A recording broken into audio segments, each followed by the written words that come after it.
Donc, bon, ça a passé un peu, mais c'était les slides de déclaration là, de Ah oui, conflit ça me dit, mais je d'intérêt. savais pas que c'était elle. Donc, peut-être juste fermer le micro.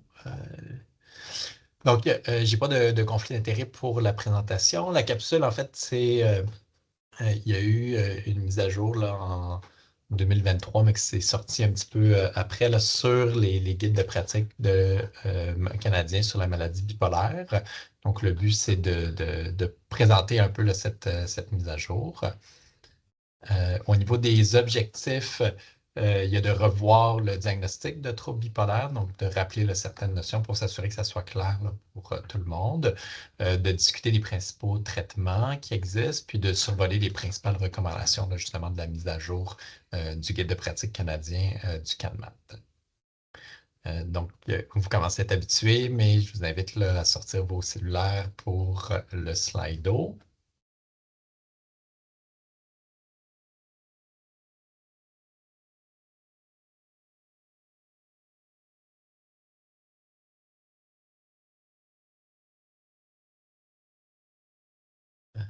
Je peux arrêter de bouger quand je...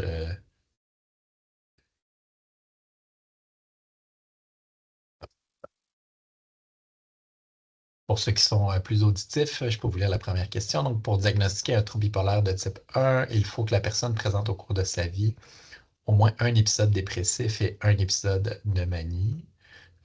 Au moins un épisode... Oups, ça change. Fait que je vous laisse le lire parce que ça change plus rapidement et puis ça change d'ordre.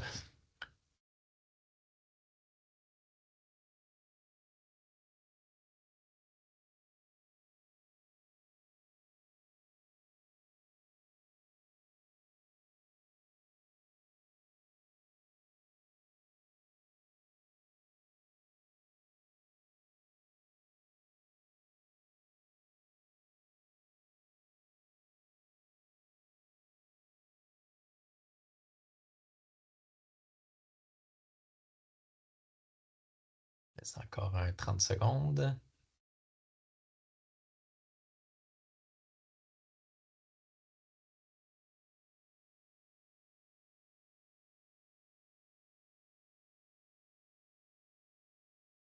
Merci. Donc, prochaine question. Vrai ou faux, chez une personne souffrant d'un trouble bipolaire en phase de maintien, donc qui est stabilisée, il est recommandé qu'elle prenne un antidépresseur en monothérapie pour prévenir de nouveaux épisodes dépressifs.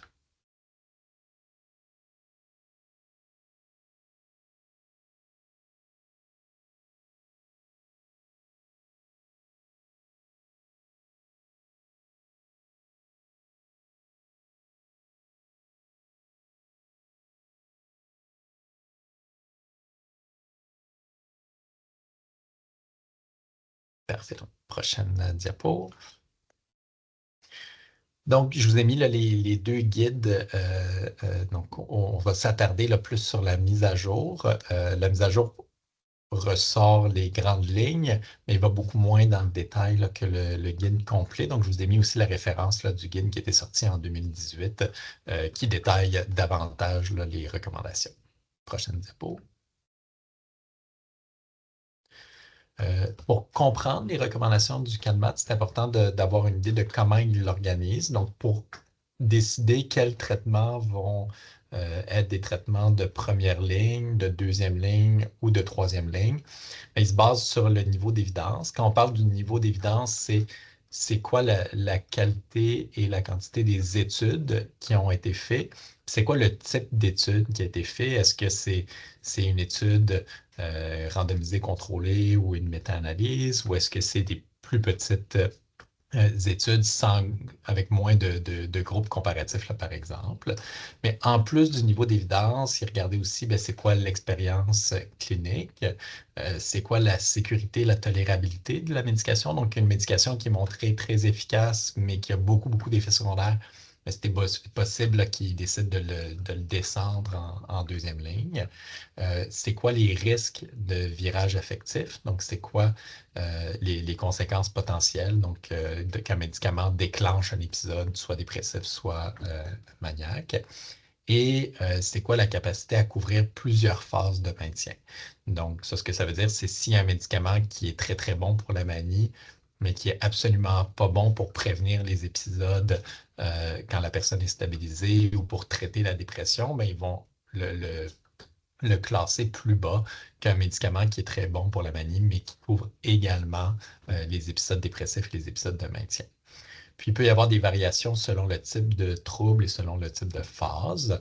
Donc, les trois phases qu'ils utilisent, il y a la phase de dépression aiguë, de manie aiguë ou la phase de maintien, qui est quand la personne n'est ni en dépression ni en manie, mais reste à risque de refaire des épisodes. Puis, il y a deux types de troubles bipolaires, donc le trouble bipolaire de type 1 et le trouble bipolaire de type 2. Prochaine diapositive. Donc, un rappel. Donc, quand on parle de manie, ce qui est important, c'est de se rappeler que c'est un état qui diffère de l'état de base. Donc, c'est quelque chose qui est vraiment différent de la personne habituelle, où il y a une élévation de l'humeur, ou une humeur qui est plus expansive, plus irritable, et il faut que ça dure, puis l'augmentation de l'énergie, de l'activité, puis il faut que ça dure un minimum d'une semaine. Donc, quelqu'un qui est très excité après une bonne nouvelle, mais que ça dure 12 heures de temps, ben, on ne dira pas qu'il y a eu un épisode de manie. Il faut que ça dure une semaine et plus. Puis il faut qu'il y ait 3 ou plus des symptômes là, qui sont listés. Donc, une estime de soi très augmentée ou de la grandiosité, une diminution du besoin de sommeil, mais avec un maintien là, du niveau d'énergie. Donc, quelqu'un qui est en pleine forme après avoir dormi 2 heures ou 3 heures.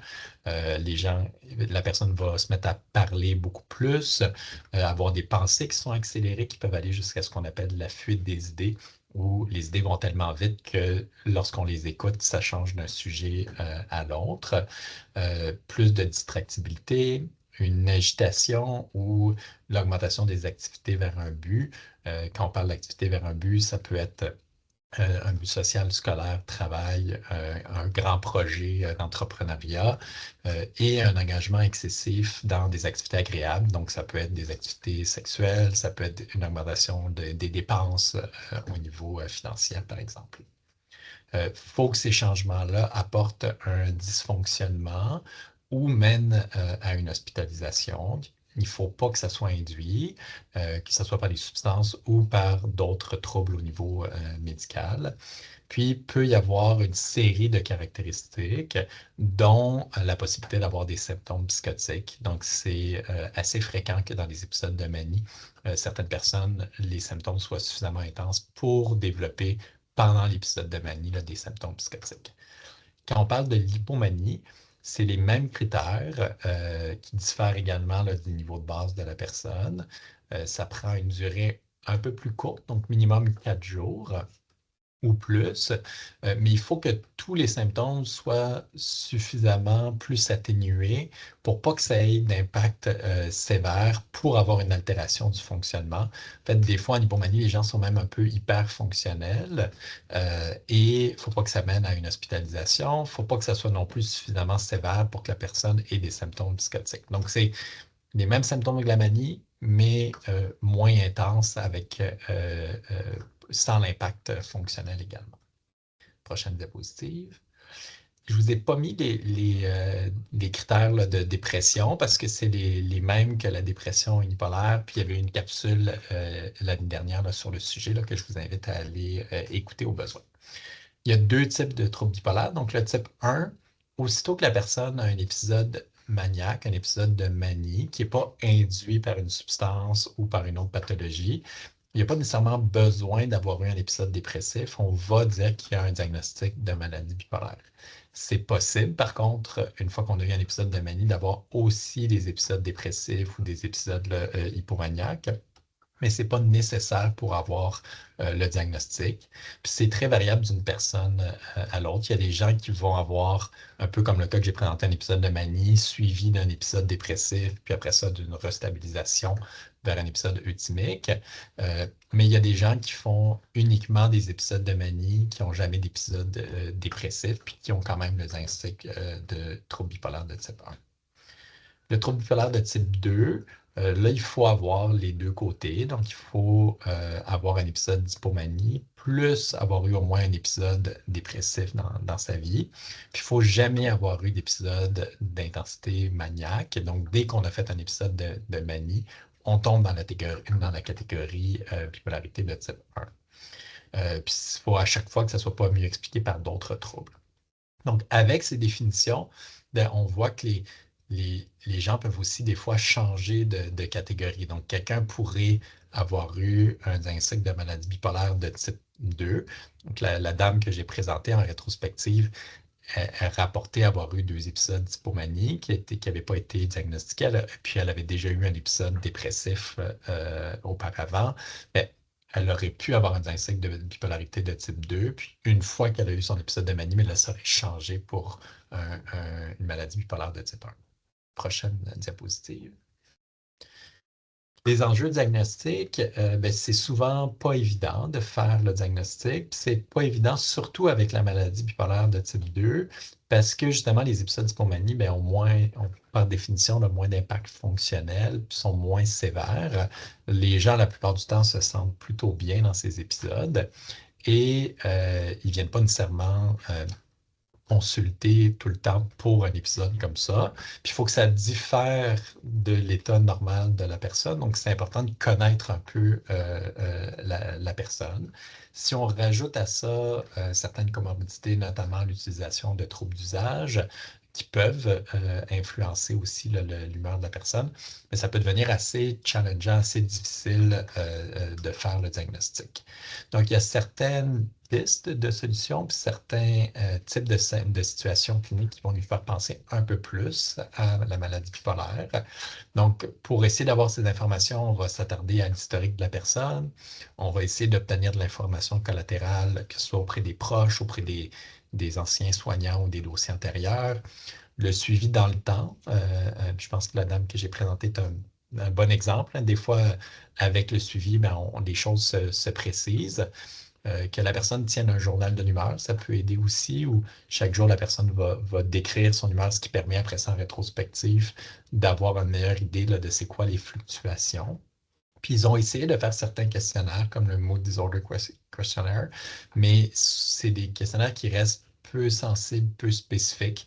Donc, ils peuvent aider à inspirer un peu là, les questions, mais ils ne remplacent pas là, le jugement clinique. Les situations, lorsqu'on a un épisode dépressif, ben, on va penser plus à la possibilité d'un trouble bipolaire si l'épisode a lieu avant l'âge de 25 ans. S'il y a un nombre élevé d'épisodes dépressifs, par exemple 5 et plus, il y en a qui ont demandé dans les questions de précision, est-ce qu'il y a une histoire familiale de troubles de l'humeur, puis encore plus spécifiquement de troubles bipolaires. Est-ce que la personne dans l'épisode dépressif a eu des symptômes psychotiques? Est-ce qu'il y a eu des périodes d'agitation dans l'épisode dépressif? Puis est-ce qu'il y a ce qu'on appelle des caractéristiques atypiques? Donc, classiquement, là, les gens qui sont déprimés vont avoir tendance à moins bien dormir, moins manger, perdre du poids. Dans les caractéristiques atypiques, les gens dorment plus, gagnent du poids. Ils peuvent avoir ce qu'on appelle une sensation d'avoir les membres de plomb, les membres très lourds, une lourdeur assez généralisée. Les épisodes j'ai laissé postpartum, mais maintenant le terme du DSM est plus péripartum. Là. Donc, les épisodes autour là, des accouchements devraient augmenter là, le taux de suspicion d'une maladie bipolaire. Les tentatives de suicide, les virages maniaques avec un antidépresseur. Donc, un virage maniaque, c'est qu'on donne un antidépresseur, puis la personne, c'est un peu comme si l'antidépresseur marchait trop bien, se met à avoir trop d'énergie, puis avoir des symptômes plus de la lignée maniaque. Prochaine diapo.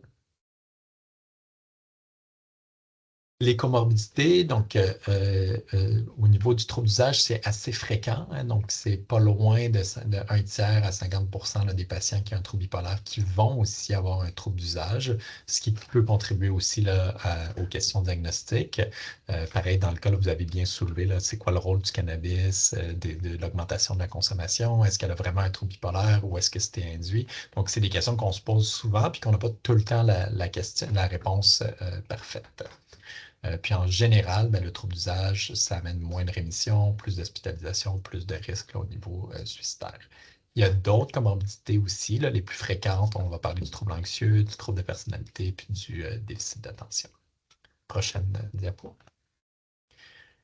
Pour les traitements, donc la pierre angulaire, pour le trouble bipolaire, surtout en plus pour le trouble bipolaire de type 1, il y a un aspect pharmacologique là, qui reste essentiel. Par contre, il y a plusieurs interventions psychosociales structurées qui ont des données, surtout dans la phase de maintien puis la phase dépressive. Souvent, quand les patients sont en épisode de manie aiguë, leur cognitif n'est pas tout à fait disponible suffisamment là, pour avoir ce type d'approche plus structurée. Ce qui est recommandé pour tout le monde, c'est une portion éducation psychologique, puis c'est possible après ça d'ajouter selon les caractéristiques de la personne et puis la disponibilité, mais des interventions de type thérapie cognitivo-comportementale, des thérapies qui sont plus centrées là, sur la famille, des thérapies interpersonnelles qui incluent aussi là, les rythmes sociaux, puis les interventions par les pairs aidants. Ça, c'est des interventions qui ont fait, qui ont été étudiées à proprement dit, puis qui ont démontré une certaine efficacité. Mais il y a beaucoup d'autres éléments non spécifiques qui sont très importants, puis qui sont mentionnés aussi là, quand même dans le guide de pratique, qui visent à améliorer l'alliance thérapeutique, tout ce qui est hygiène de sommeil, parce que le manque de sommeil peut être un déclencheur dans la maladie bipolaire. Euh, de s'assurer d'avoir un processus de décision partagé avec la personne, d'impliquer les proches. Il y en a plusieurs là, qui ont mentionné le rétablissement là, dans les suggestions, puis effectivement d'adapter les approches pour s'assurer de favoriser le rétablissement individuel de la personne avec ce qui est important pour elle pour se rétablir. Prochaine diapositive. Donc, leur façon de présenter la pharmacologie, ils vont commencer par expliquer, ben, ça devrait être quoi un peu l'algorithme de pensée. Donc, quand on reçoit une personne, au niveau des principes généraux, ben, il y a tout le côté volet qu'on vient de mentionner, psychosocial, puis de regarder, ben, la personne, est-ce qu'elle a actuellement une médication ou pas? Puis si elle a une médication, ben, est-ce qu'elle la prend? Est-ce qu'elle adhère au traitement? Est-ce qu'elle adhère complètement ou partiellement à ce plan de traitement? Puis est-ce qu'il faut débuter ou optimiser la médication? Leur suggestion, c'est de commencer par soit, si la personne est instable, ajouter ou changer le traitement, mais en restant dans les molécules de première ligne. Puis une fois qu'on a essayé plusieurs molécules de première ligne, là, on peut passer à la deuxième ligne et idem à la troisième ligne. Donc, c'est pas on essaye un en première ligne, puis on va à la deuxième ligne. Il faut avoir soit essayé plusieurs premières lignes, soit avoir des raisons de ne pas essayer les médicaments de la première ligne. L'autre étape importante qu'il faut se rappeler, ben, c'est quand une personne ne répond pas au traitement, ben, entre chaque changement, puis avant même de penser au changement, de revérifier ben, est-ce qu'il y a un enjeu d'adhésion, parce que la médication qui ne se rend pas dans le corps de la personne a peu de chances d'être efficace. Puis est-ce qu'il y a d'autres enjeux, notamment là, les enjeux de consommation active, qui peuvent faire en sorte là, que c'est plus difficile de stabiliser la personne. Prochaine diapositive. Je vous ai mis les grandes familles de traitements parce qu'il y a souvent énormément de noms quand vous regardez les tableaux, puis ça peut avoir l'air sorcier et compliqué, alors que finalement, il n'y a pas tant de classes de médicaments. Donc, il y a la famille des antipsychotiques atypiques, qui sont les mêmes médicaments qui vont être utilisés dans plusieurs troubles psychotiques, mais qui ont une efficacité pour stabiliser l'humeur également. Je vous ai mis certains des noms, là, c'est pas une liste exhaustive, mais comme la quétiapine, la risperidone, l'olanzapine, la répiprazole, la cariprazine. Il y a la famille des stabilisateurs de l'humeur, dans lesquels on inclut habituellement deux classes. Il y a le lithium, qui est en soi une classe tout seul, qui est un peu unique en termes de mécanisme d'action. Puis il y a la famille des anticonvulsivants, dont les deux qu'on voit le plus souvent, c'est l'acide valproïque et la lamotrigine. Donc, c'est des médicaments qui, à la base, ont été développés contre l'épilepsie pour prévenir les convulsions, mais ils se sont rendus compte qu'il y avait un effet stabilisateur de l'humeur pour plusieurs des médicaments de cette classe-là. Puis finalement, ben, il y a la famille des antidépresseurs. Puis il y a plusieurs classes. Les deux principales qui sont mentionnées dans le guide de pratique, là, c'est les ISRS, donc les inhibiteurs sélectifs de la recapture de sérotonine, puis les IRSN, qui sont les inhibiteurs de recapture de sérotonine et de norépinéphrine. Puis il y a d'autres classes aussi, dont font partie, par exemple, le bupropion, la mirtazapine, les IMAP. Prochaine diapositive. Donc, quand on regarde, comme ils ont séparé par phase, hein, donc quand on regarde pour un épisode de manie aiguë, ben, les traitements de première ligne, c'est principalement les stabilisateurs de l'humeur, donc qui vont inclure le lithium et l'acide valproïque, et la majorité des antipsychotiques atypiques. Il y a par contre certains antipsychotiques atypiques, notamment le l'olanzapine, que c'est pas l'enjeu, c'est pas qu'ils sont inefficaces, c'est qu'il y a plus de risques au niveau métabolique, dont la prise de poids. Donc, ils ont été diminués en deuxième ligne pour éviter d'exposer en première intention les gens au risque de syndrome métabolique. Dans les nouveautés, c'est qu'il y a plus de place pour une combinaison assez plus précocement entre un stabilisateur de l'humeur, donc soit le lithium, soit l'acide valproïque, et certains antipsychotiques, parce qu'il y a une méta-analyse. Une méta-analyse, grosso modo, c'est de rassembler plusieurs études qui touchent les mêmes populations, puis les mêmes questions, et de refaire une analyse en prenant les données de toutes ces études-là ensemble, ce qui permet d'avoir des chiffres des plus grands et souvent d'avoir plus de puissance là, au niveau statistique. Puis cette méta-analyse-là, elle montre qu'il y aurait probablement plus d'efficacité d'utiliser une stratégie d'augmentation en combinant un stabilisateur de l'humeur avec un antipsychotique par rapport à un des deux en monothérapie. Prochaine diapositive.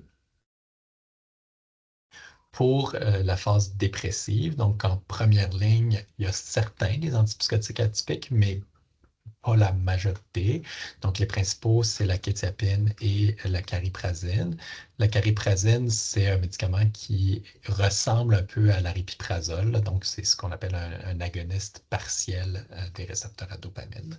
Puis, il y a la lurazidone, mais qui habituellement va être donnée en combinaison avec un autre traitement. Puis, les autres premières lignes, il y a le lithium et il y a la lamotrigine.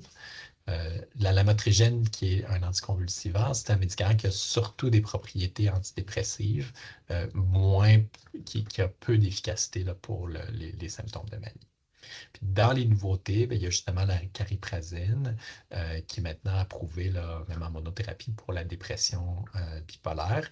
Par contre, ça reste un médicament d'exception, donc il y a de la paperasse à faire pour que la RAMQ le rembourse. Puis dans les autres nouveautés qu'ils ont listées, c'est l'humatépérone, que j'ai de la misère à prononcer parce qu'on ne l'utilise pas, parce qu'il n'est pas disponible au Canada. Donc, ils l'ont mis à titre informatif, mais pour l'instant, même s'il est approuvé, on n'y a pas accès. Pour refaire le lien avec la question du prétest, qui était une des questions pièges. Donc, les antidépresseurs vont être non recommandés en monothérapie, que ce soit en phase de maintien ou en phase dépressive. La raison, c'est qu'on craint un virage maniaque. Donc, quelqu'un qui est bipolaire, s'il y a uniquement un antidépresseur, le risque, c'est que l'antidépresseur déclenche des symptômes de manie qui peuvent avoir des conséquences assez importantes.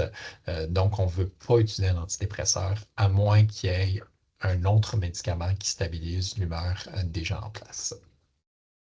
Prochaine diapositive. Pour la phase de maintien, donc c'est quand même les mêmes noms que vous revoyez. Donc, il y a le lithium, il y a les anticonvulsivants, l'acide valproïque, la lamotrigine. Puis, il y a plusieurs antipsychotiques atypiques qui sont soit en première, soit en deuxième ligne. Donc, ça simplifie un peu là, le détail des tableaux et les longues listes là, que vous allez voir dans le guide de pratique pour ça. Prochaine diapositive. Pour le trouble bipolaire de type 2, il y a moins d'études, donc il y a moins de choix dans les recommandations. Pas parce qu'il y a moins de médicaments qui sont efficaces, c'est qu'on ne le sait pas. Donc, la plupart des études ont été faites pour le trouble bipolaire de type 1 et souvent, ça n'a pas été répliqué pour le trouble bipolaire de type 2. Je pense que la logique est ben, les gens vont extrapoler que si ça fonctionne pour la maladie de type 1, ça devrait fonctionner pour le trouble de type 2. C'est effectivement dans le guide de pratique ce qu'ils vont mentionner, notamment pour les épisodes d'hypomanie, là, que si jamais il y a besoin de donner une médication pour un épisode d'hypomanie, d'utiliser les mêmes molécules que dans le type 1. On a quand même quelques données pour notamment la phase dépressive où il y a eu plusieurs études avec la quétiapine.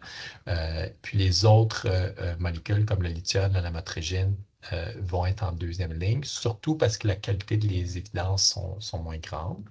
Puis, une des grosses différences avec le guide par rapport entre le trouble bipolaire de type 1 et le trouble bipolaire de type 2, c'est que dans le trouble bipolaire de type 2, on peut considérer, dans certains cas, là, utiliser une monothérapie d'antidépresseurs, alors qu'on ne veut pas faire ça dans la maladie bipolaire de type 1. Puis dans la phase de maintien, ben, on reste aussi avec la quétiapine, le lithium, la lamotrigine là, comme première ligne là, de maintien. Prochaine diapositive.